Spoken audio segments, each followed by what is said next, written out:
There's so much that goes into proper pricing and positioning that it's really important for the sellers out there to align themselves with top producers and a brokerage that has the tools and resources to maximize their exposure and find that qualified buyer in the most reasonable amount of time.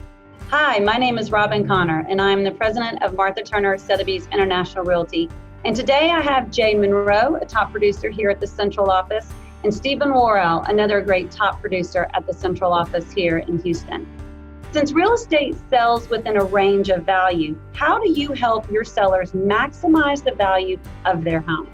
I like to identify the buyer who's most likely to purchase the subject property and assessing which features are going to be most likely that they're looking for. And then through the staging process, you have to focus in on what those buyers are going to really value and stress those.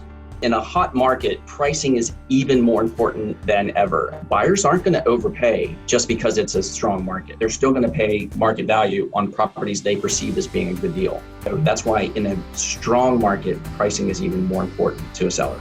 What are other things that sellers should consider when choosing that right buyer?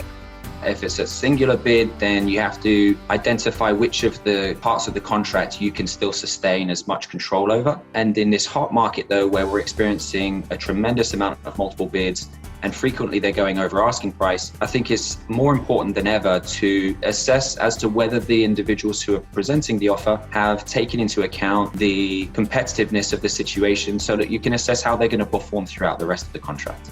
How do you prepare the property in addition to your staging? How do you help it put its best foot forward? What do you do?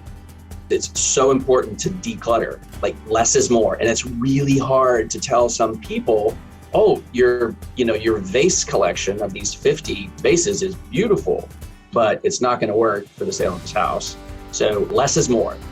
What about an outdated property? How do you advise how to properly position a property that needs some updates? Would you discuss pricing and or performing those updates? I like to talk to the sellers and determine as to what their appetite is for making some improvements, but I always encourage them to ensure that once they start something, they have to be able to finish it. There's no value added if you go at something and do a little bit of this and a little bit of that to multiple projects. I think you have to focus on starting something and finishing it. Stephen Worrell and Jay Monroe, you guys are top producers and you are the best of the best. And I thank you for all that you shared with us. And we hope this was helpful information for all of our future sellers. Thank you.